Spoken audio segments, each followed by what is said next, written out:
Using slot machines, 88% of America thought that was closer to gambling. The really fun headline there is like 1% of Americans think that using slot machines is closer to investing. Who is that?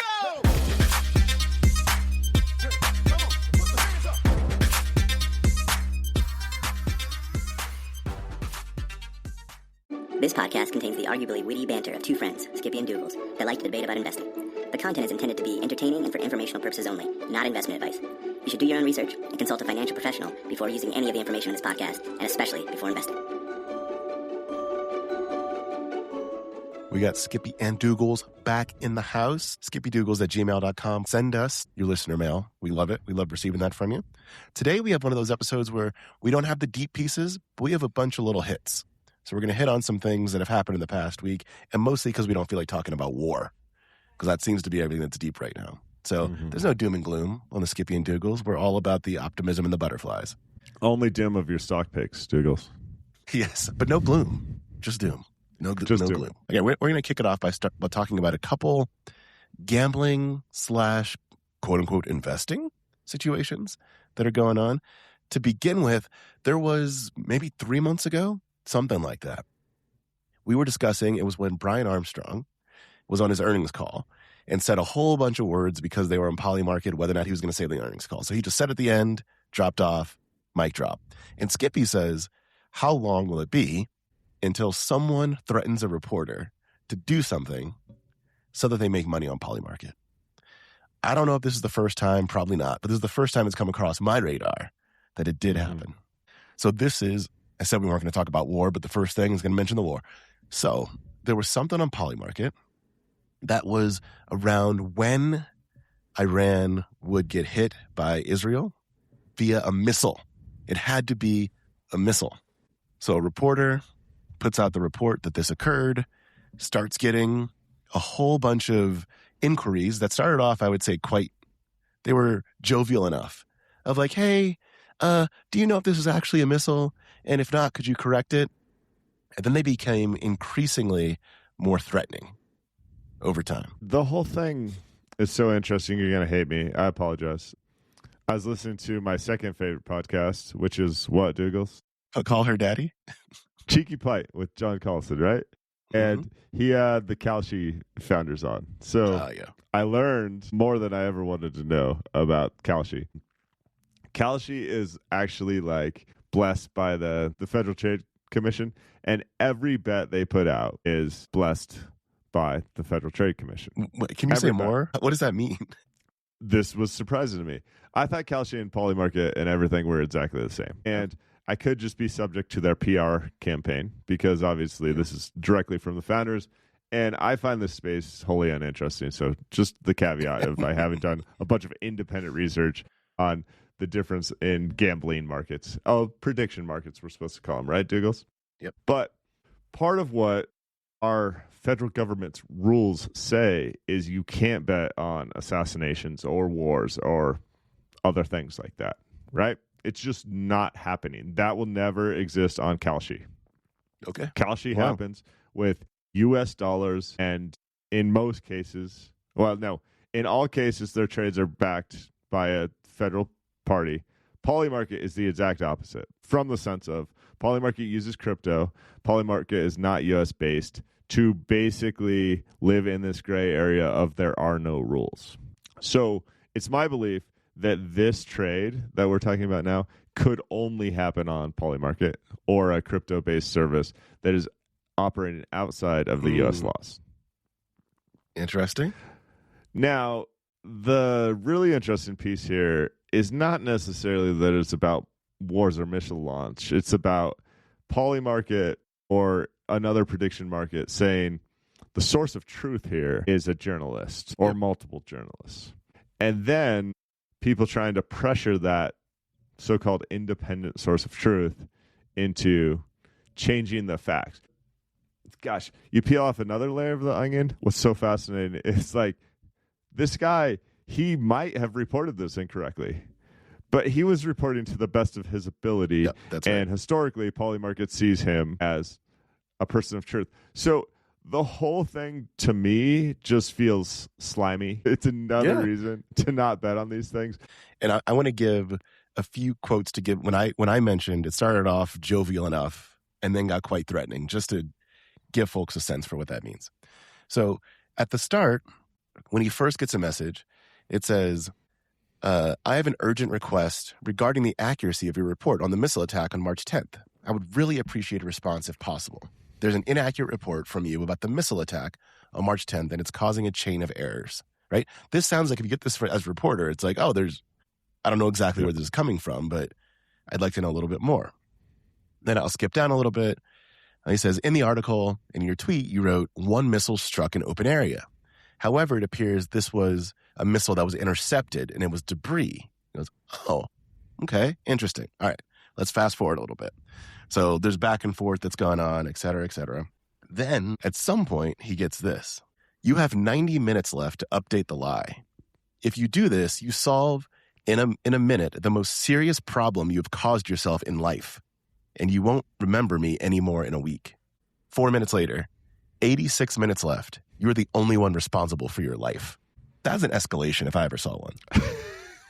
4 minutes of that person, what, has basically $1 million on the line. This whole thing is icky. Just don't do it. The official wording of the contract here, I won't go through it because it's so long, but it says Iran strikes Israel on ? And then it's for March 10th. This is why people are saying, like, you have 90 minutes left, because they have to reconcile the truth as happening by this date, which is a horrible way to bet money. Attach a time frame to it, whether it's options or calls or puts, or like it. It's so much harder to be right on a time frame than it is to just be right. Yep, that is very true. And then the clarity around, in this specific case, like if the missile was intercepted or not, there's so much gray area here. Yep. I cannot imagine putting any money on this, but certainly large sums of money on this, because this is exactly what's going to happen. You might actually hit this miracle of being true, and being true within the time frame that you picked, even if you have insider information. And then the debate over with it, whether it was intercepted or not, or how the journalist wrote their specific sentence, might still cause you to lose a bet. That's right. There's too many, like, it's hard enough. The what is hard enough. There's no need for you to introduce a when, a why, a where, and a who. I had to go to all of them. So Polymarket condemns this, and that's all well and great. I think it's really unfortunate that this journalist and other journalists are a actor in this play. Now, no one signed up to be the arbiter of millions of dollars on a prediction market that's probably not legal. I just had to get that in, Diggles. So, when you compare, I'm trying to think of a good analogy here. Remember those books that was like, eat this, not that, and it'd have like a triple Whopper versus a triple Big Mac, and it'd be like, they're both horrible for you. But what books were these? Glad you've never seen these. Charles Dickens? No, the idea was effectively like, you're going to go eat some garbage. Eat the one that's less garbagey, right? And so maybe that's all that's happening here. Every time we talk prediction markets on the show or gambling, I go, wow, investing is so much better than this. And it makes I get this little warm and fuzzy about investing. Let me give you an example. Fair enough. I could buy not the most speculative, but like a more speculative name right now with my investing hat on. And my very likely worst case scenario, if I bought this thing with some decent fundamentals and like did a reasonable amount of research, is I could lose 30% of my money. Yep. Right. And in my cases, the stocks that I buy, I'd still collect dividends. I'd still, and that 30% drop would probably be a short-term thing, which would be another buying opportunity. So compare and contrast. I know it's different worlds, and this is where I'm saying that the gambling is just such garbage that it's probably not fair to have the investing warm and fuzzy. But that's the worst case. The best case is my money grows 15 to 30%, or in certain cases doubles or triples. Yep. or it's a 10 bagger. Like, how are they're not comparable realms? And I think that's what really gets me fired up. But for those of you that feel like investing is too crazy, I better not find out that you're taking tricks to Vegas and gambling on March Madness games. I better not find this out, because the probabilistic outcomes of anything tied to investing, and I'm talking, again, you buy a decent name with decent fundamentals and you wait a couple years, it's not even comparable to this prediction market garbage. Are you going to read through the survey? We're going to, yeah. Okay. All right. Okay. Before we get to that, then, what you reminded me of, there was a piece, I think it was this week, could have been last week. It was on someone's blog, and they were just writing about how things take time. And isn't that okay if it takes time? Like, that was basically their plea. It was mostly about AI. So they start off talking about, and I'll find it to put on the Substack, skippydouglas.substack.com. But they start off by talking about trees. And they're like, how amazing is it if you plant a tree and then like 50 years later, that is a special thing. Good things take time. They're like, and what's happening now? They're coders. It's like, what's happening now is I was promised by the system that AI would save me time. Vendors call me to say, use this, it'll save you time. They go, what happens is that the time that quote unquote may have gotten saved just gets filled with something else. And now all of the pressure is just in faster. So when does the high quality stuff that I actually want to produce, when is that going to work? When am I not just going to have to code something that's going to last, it's going to be good for a week, maybe? And it hits on some of what we talked about before. But I think that when you need a quick hit ever, this is not going to be big news to you, but whenever something feels like it's going to be a quick hit, just stop. Just stop? Well, just stop. Okay. Now, isn't gambling the very definition of things that are intended to be a quick hit? That's right. That's exactly right. That's exactly right. Now, always stop. But I'm also not going to confuse it for investing. Yeah. So this leads us to a prediction news survey where they talk about 5 types of events, and then they surveyed Americans to ask if this is gambling or not, effectively. Yep. Okay. Using slot machines, 88% of America thought that was closer to gambling. The really fun headline there is like 1% of Americans think that using slot machines is closer to investing. Who is that? In what world? It's like, gotta go invest that 401k. I'll see you in 2 hours, Douglas. Okay.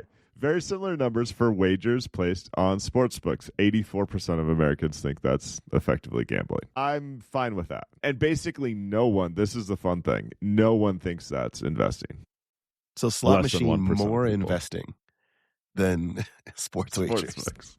I'm well aware of, is it Jack Ma? No, the 21 guy, the gambling guy. Oh, yeah. I'm well aware that there's a few folks that invest or that gamble professionally as like an income source. I still don't consider that investing, but I'm well aware even of that's not that to me. That's like saying, let's just say that you're a professional gambler, you're good at it, you make money over the long term. That's like saying that getting your W-2 is investing. Yeah, like going to work is like it's not. Maybe it's not gambling. Maybe you can call it not gambling, but it's still not investing.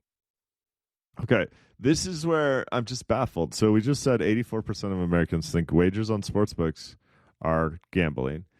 Now, 61% think events contracts on prediction markets are gambling. It's the same thing, people. It's the exact same thing. You're not betting on the outcome of a sports game. You're betting on missile strikes or who's going to win the Grammy or whatever. It's how. Douglas, explain this to me. If anything, even if it's not the same thing, it's more gambling. Because just look at the story we just went through. There's not even a real objective take on whether or not the thing hit. This is a really good point, actually. You can bet on the football game, and the NFL, the referee can make a mistake. But the NFL at the end of the game, when the clock strikes 0, there's no debate. There's no, like, let's threaten this journalist about how they wrote the article of if the Broncos won or not. Does not exist. There's certainty around that event. It's worse. Yeah, Very good it's point. worse.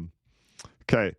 Purchasing cryptocurrency, near and dear to my heart. This basically breaks into thirds. About a third of people think it's closer to gambling. About a third of people think it's a mix of both. And about a third of people think it's closer to investing. I know you expect me to yell at the people that are calling this investing. I at least understand the premise. I understand how you could, for a certain type of cryptocurrency, convince yourself that it is some sort of investment. It's not necessarily how we feel on the show, but I understand it. All right. Then this is very interesting. The last question was not really about like buying stocks or bonds. The way it's worded is buying individual stocks. Mm-hmm. Yeah. Now, the large majority of people, 66%, think this is closer. It's basically investing. But I wish they would have given us another question or two about buying a diversified mix of income-producing assets. Although I think that this breakdown of this one says everything you need to know. Like this one, outside of the neither category, I'm not sure who the people that's in neither, what they think it is. But I could see 66% of people saying investing, 20% saying it's a mix, and then whatever the 3 or 5%, whatever that is, are saying that it's gambling. Like I get that, given how people with individual stocks act. And so I can only imagine that if you start to go more into ETFs, diversified portfolios, the yellow bar, the investing bar, would just get larger. I think that's fair. So here's my plea. We obviously love investing on the show. I'll just speak for myself. I don't love gambling. I don't really love prediction markets. Mm-hmm. But if you feel like you need to put the $50 or $100 or $10,000 down on some prediction market or gambling, my plea to you would be to take 20 seconds and figure out if you should take those same amount of funds and buy an investment. Because I will argue that even if that investment is somewhat speculative, it goes to my example earlier, the worst you can do, unless you're just picking price to sales of 15 stocks, like the worst you can do is lose 30% to maybe half your money. It is such a better thing to do, and for some people it still scratches that itch. Now maybe I'm crazy, maybe no one's actually going to consider that, but I think that's a fun way to frame investing, of like, instead of betting on my favorite sports team, I want to bet on my favorite company, right? In that case, you can even use the Peter Lynch methodology of like, I want to bet on the companies where I buy from or the companies I root for. I just think you'll end up significantly better off down the road. Yes, and like that's just so much less cool, what you just said. Yeah. Douglas, tell me about this Vegas trip you're on. Well, before we even get to this, I just picture, so the Super Bowl's on. And everyone's like, oh yeah, I got money on the Seahawks. I got money on the Seahawks. You go, cool. And then a Procter & Gamble commercial comes on. You go, yeah, baby. Yes, sell that Tide. Like, that is just not nearly as fun. This could be a whole bit, because that's basically my entire life. I'm like, yeah, Super Bowl's on. And I'm like, you see that Novo Nordisk commercial? Oh, look at that. I'm going to pick some more up. You tried that? You tried the Wegovy pill yet? Making small chat with the friends. And then I'm like, oh, that's wow, right. You see their Nike jerseys? It's great. Look at that. So, yeah, I mean, I enjoy gambling. I do. Yeah. I'll also say this. I don't know. I can't verify this, but I would be willing to bet that what I'm going to say here, I'm gambling again, I guess, right here. I'd be willing to bet that if you took the total amount, like the total throughput that I have wagered on sports or poker or any of the other things. Oh, I'm scared. You're going to give a number here? No. I don't know. I don't know what the number is. But I would bet that it's like, if not less than, close to the lowest holding I have in my investment portfolio. Of course.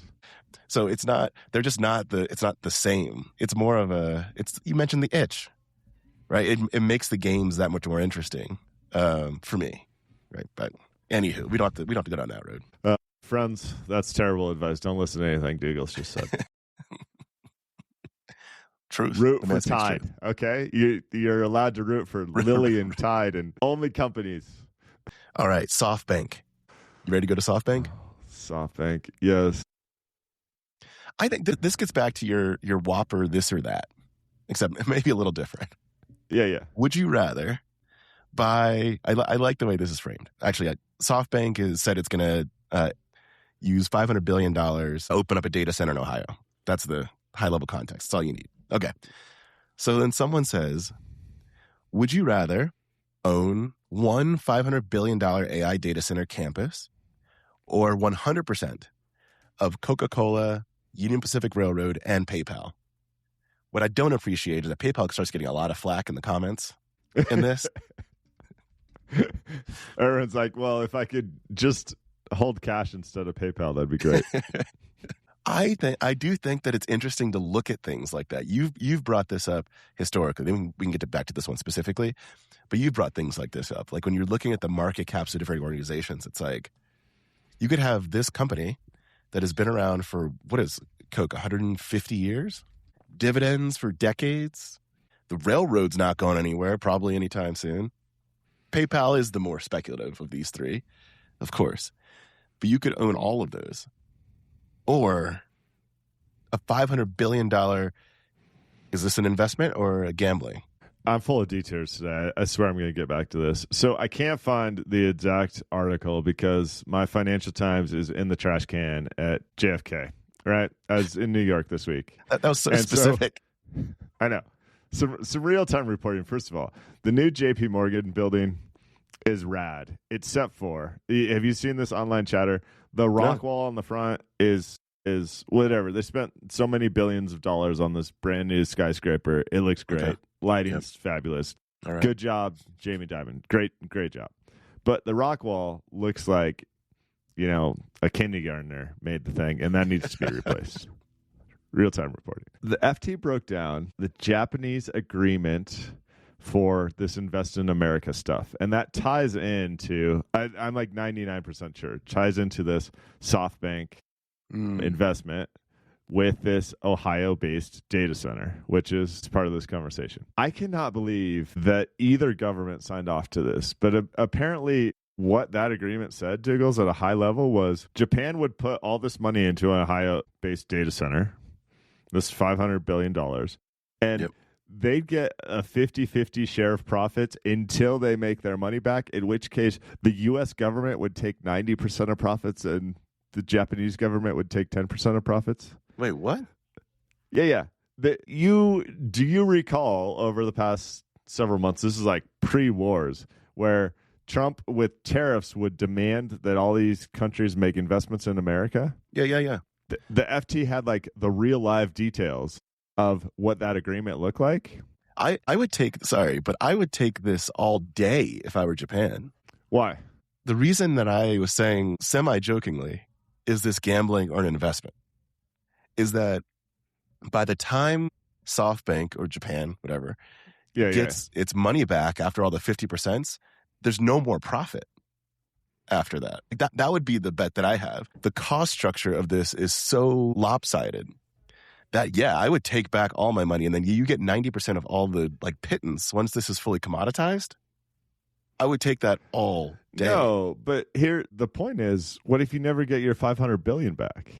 But you are 90% more likely, I'm just using that because you said 90%, 90% more likely to get your $500 billion back than there's anything left for the 90%. Like the U.S. side of it, I guess is what I'm saying is ignore it. Take 100%. Like it doesn't. Okay.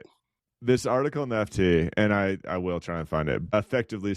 So now the Japanese government is getting cold feet, and in my eyes, I should. So I'm on the other side of this argument for me.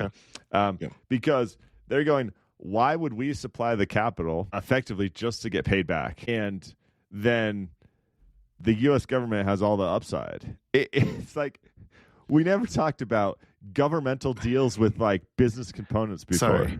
There is no upside to this deal for anybody. I agree. But mostly what I was saying was I think the 90% part of it is irrelevant. I don't think there's still upside at that point.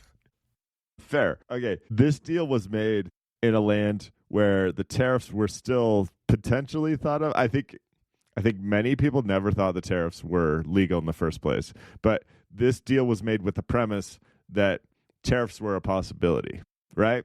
And so I would argue, $500 billion for SoftBank and some combination of the Japanese government is nothing really to get rid of the tariffs. That's the premise of which the deal was signed. Yep. I was shocked to find the actual details that's like a business joint venture, right? With profit sharing over different terms until your capital is paid back. That's not how the government has operated in the past. Anyway, the high level is they're going, I don't think we want to write this check anymore. And what's hilarious about that is this same question, which kind of ties in to the point of, so there's that piece. There's, is it worth writing the check if tariffs aren't a threat? And I would argue no. And then there's this piece of, okay, and if you have $500 billion, do you want to invest in what I would consider a fairly risky new technology where I think the depreciation cycles are insane? Yeah, exactly. So I would vote no to that. Wing, you could buy the world's most popular sugary beverage, Coca-Cola, Union Pacific Railroad, which you want to talk about the fears of AI. Man, the physical infrastructure plays right now. If you're having a hard time sleeping at night, go buy a railroad, okay? It's not being replaced by AI. It's just not happening. And then everyone's favorite company, PayPal. Yeah, it's like there were just $30 billion left over. And they went, okay, well, PayPal. Yeah, I mean, I kind of, the assumption I was making was all these promises of big dollars are only that and will not come to fruition. That's like the assumption, which might be the wrong assumption. But like when Tim Cook came in and was like, I'm going to spend all this, when whoever came, like I was like, none of these things are really going to happen. It's like if you promise to spend the money, the U.S. government was saying they would push off your tariffs, and the tariffs won't last any longer than 3 years, if that. I mean, the fact that, and tell me if you saw something that's different than this, that Howard Lutnick, the person in charge of the department, right, where like tariffs were originated, was betting against the tariffs being legal. It's fair. This is why, again, we have to rewind like 4 months or something, 4 to 6 months. I loved the UK government's handling of this conversation. They're like, yeah, we'll do whatever you want. Here, let's sign a trade agreement. This is great. Because they knew it would either be struck down in court or you'd have to deal with it for 2 or 3 years. It wasn't worth the disruption to their economy to even have it be a headline, right? It just was like, it was effectively taco. Just we're playing taco and it's all good. So to go back to your comments, one, this is a poll. And 84% of people took Coca-Cola, Union Pacific, and PayPal. Yeah, apparently people aren't stupid after all. And then, there's tons of comments like this. I'll take number 2, but just Union Pacific and Coca-Cola. You can keep your PayPal. I don't even want it for free. And the response is $6 billion a year of free cash flow? Like, you don't want $6 billion a year of free cash flow? People are crazy about PayPal right now. They are. They really are. They really are. Not rational. Any more there? No, I think we beat it to death. I'm telling you that the bet for Japan is so interesting. I'm going to find that article. Please do. Send it over. So the last thing, I think this is the last thing that we want to touch on, is Morningstar came out with a piece. It's titled, "For the Best Long-Term Bet in the AI Economy, Look to the Past." What this mentions is how if you look back at when technologies came out, and when I say technologies, they're talking about trains, automobiles. So they were legit technological breakthroughs at the time. When these came out, the long-term winners generally were mostly not the organizations that were most directly tied to whatever the technology was. You have to look at where the benefits of having that technology is. So as an example, if you take trains, what that opened up was new consumers for companies. So you go like, what were the companies that could only sell locally? Now you can sell nationwide. And it was the growth in those companies more so than the growth of the trains themselves, which doesn't mean the trains don't make money. Like, it's not saying that. It's just saying, like, if you look at AI now and you're just saying, who's going to be, is it Anthropic or OpenAI? That you're being too myopic in how you're looking at it. You should instead say, whoever wins the AI race, because who knows? It could be a company that gets started in 6 months that ends up winning the quote-unquote, like, technological race in AI. Whoever wins that, who ends up benefiting? The simple case here is like Anthropic and OpenAI and all the other competitors are going to cannibalize themselves and basically make that service a commodity. Who wins? Maybe a cloud server platforms and chipsets, right? Yep. There's just a bunch more compute needed. We've seen this happen clear as day with NVIDIA. Like, who's won more than NVIDIA in the past 36 months? Pretty much nobody. Maybe Jensen Huang. True. I mean, just like the individual running the company who started the company may have won more than the company itself. Very true. But anyway, yeah, agreed. And I think that it's I don't know if we need to go any deeper into the specific piece. I think that point, the reason I want to bring it up is that it's important to think about the second level consequences of things like this and not just discuss what feels most acute at the moment. I think we disagreed on this point a few weeks back when we were discussing the technology for agents, UI for agents. And part of what I was saying was you still need UI for humans, whatever that UI is, just like it's the next thing, not what seems more obvious at this moment. And the first thing needs to get built. It's just that the long-term winners may not be what solves the first order problems. Yeah, agreed. I've been working through a slight change of pace, but probably a 3 or 4 week thought exercise with a fair amount of research on when I look at recent portfolio performance, the stocks that I really kicked myself that I didn't buy enough of were travel-based companies at the lows of COVID, right? The lows of COVID, everyone is freaking out. There's so much uncertainty about if the cruise ship could ever operate again. And the cruise ship's a bad example because I looked at all those companies and decided I hated the business. I knew there'd be a rebound there, but I just hated the business and really had no desire to own it. But like the rest of the travel-based sector, if you bought at the COVID lows, there were some real opportunities. So I've been trying to work through what else is going through, what other opportunities are there. Unfortunately, I keep coming back to the same stuff, but I think that's a really healthy thought exercise to always be like, what is happening right now that's unique? We're not going to talk war, but what's happening in energy markets right now is unique. And what are the potential plays for that? The problem I'm seeing is the market has been so expensive, one of the more expensive markets in history, CAPE ratios in the 40s, that even the stuff that's pulled back has not pulled back to a spot where it's a deal. And that, I think, is really hard for the human psyche, right? To see a stock down 50% or 70% and feel like it's still not trading where it's a cruise provider at the COVID lows. Yeah, that's right. It's not there might be some, but it's not like a smack you in the face type of cheapness that exists right now, especially given where the rest of the market is. So that is hard. But I think that your thought exercise is a valuable one for right now and just in general, just to keep in mind what is unique, as you said, like what's unique that's happening right, or at least different that's happening right now. And how does that potentially play out given fundamentals of individual organizations?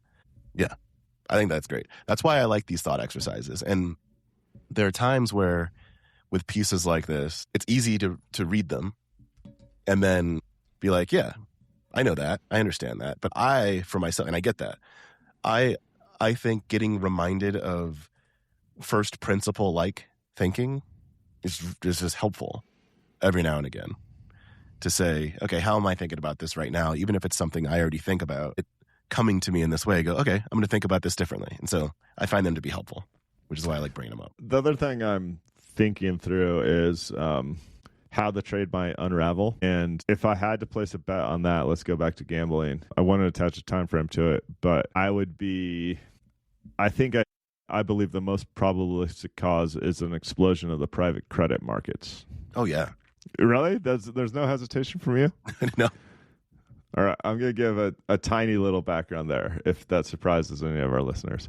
So post-2008, we put all sorts of additional regulations on banking providers and made it harder for them to issue credit, increase their capital requirements, which we're now rolling back, which I think is idiotic, but I won't even get on my soapbox there. Yep. What happened is the markets work and other people came in to provide loans to small and mid-sized businesses. Shadow banks. The shadow banks operate with less regulation. and they're inherently riskier. Now, they will tell you, whether it's Apollo or KKR or anyone else in the space, they'll tell you their underwriting process is so sophisticated. This is what everyone says always, that there's no chance their portfolio could ever be hurt. But the Blue Owl Capitals of the world are already having problems fulfilling redemption requests. We're in, inning one, inning two of like starting to look a little interesting in the private credit space. But private credit is more of a black box because it's outside of the strict regulatory arm of the banking.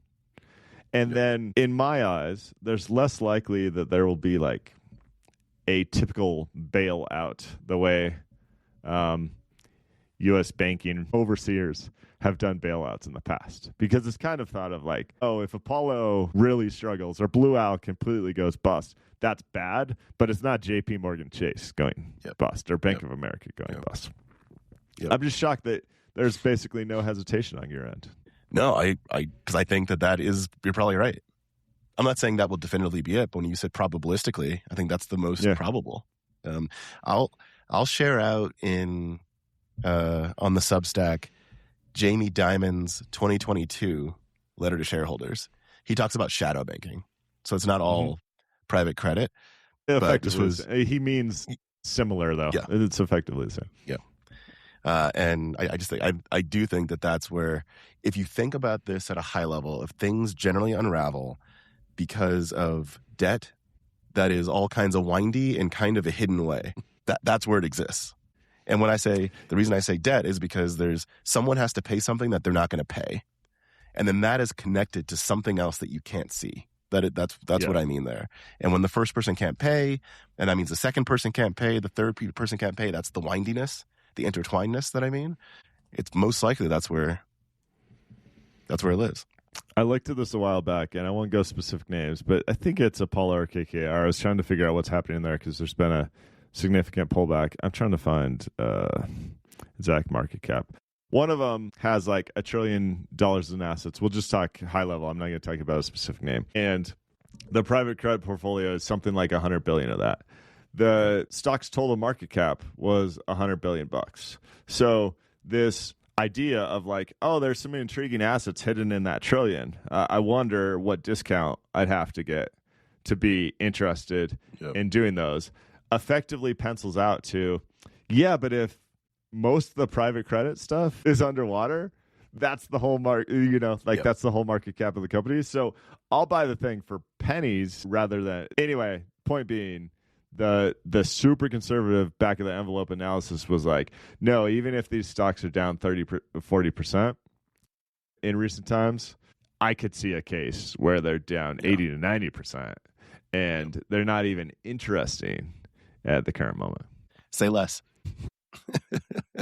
Does that mean I can't close with my last topic? Oh, no, you can. Say more. All right. So then this is not a formal inside the trade. I just can't help myself. There are a few names that are super interesting to me. And I think I've mentioned all of them before. But there's three I want to talk about at a high level. You should not buy these names, people. You should not buy these names.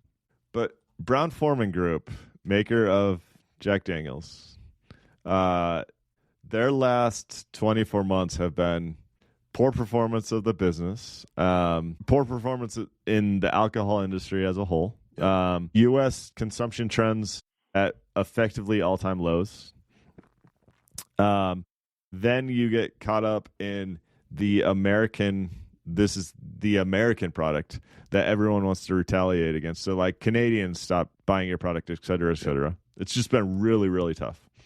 They're in effectively the second largest drawdown of their history, and it's basically tied with the first largest drawdown. So the stock is down like 65%. Current PE is 13. We talk about this a bunch, right? Could the PE go to 7? Sure, it could. But a stock like this, because of the brand recognition, has typically traded at a premium. They have raised dividends for 43 straight years, if you care about that. And I just feel compelled to mention it because if you're the type of person that wants to have investments that aren't Adobe or Intuit or something that could be killed by Anthropic overnight, I think it's worth a look. That and the railroads. It's cheaper than I ever thought. Don't get me started about the railroads. Two other names that maybe take a look. Novo. I've talked about Novo a bunch. Novo in the past 3 months the stock price has gone, I think, into the low 60s, and now it's trading at $36 a share. The largest drawdown in the company's history. Although this is a 100-plus-year-old company, so I only have a stock chart here going back to 1970. So let's say the largest drawdown since 1970. PE of 10 or something. There's problems. I don't love the management team. It's cheaper than I ever thought it could get. It's not going to be killed by AI.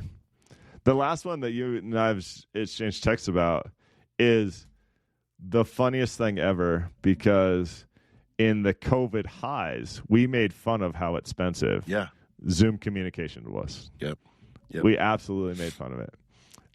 They sit on $8 billion worth of cash and have a $22 billion market cap. And they have $7 in debt. It's something. It might be $70 million or something. One of their managers used their credit card once and didn't pay it off. That's seriously, yeah. They have a Visa bill. Now, you can make the argument that sitting on that much cash is idiotic and means they have no good place to make those investments. You can also make the argument that there's 1,000 competitors that do what they do for free. So why should anyone pay? But if you look at the business fundamentals, people do pay, and people seem to consistently pay. I'm telling you, if you look at those ratios, adjusted for cash, adjusted for some of their investments, it can be a PE of 6. That's still growing only 5% a year. Now, that one is at the crosshairs of the AI trade. So the other two I talk about that I feel like are dirt cheap, if you're too afraid to invest in anything that might be caught in the AI crosshairs, Zoom's not the one for you. But seeing a technology stock trade at a PE of 6 that isn't PayPal? Yep. It's pretty rare. Yeah. I think that's right. Absolutely right. I think it was 6 or 7 months ago, right, that we talked about Zoom, mentioned it very briefly for the first time, but it was 30% too expensive then. And now it's come down another 20%. Yep.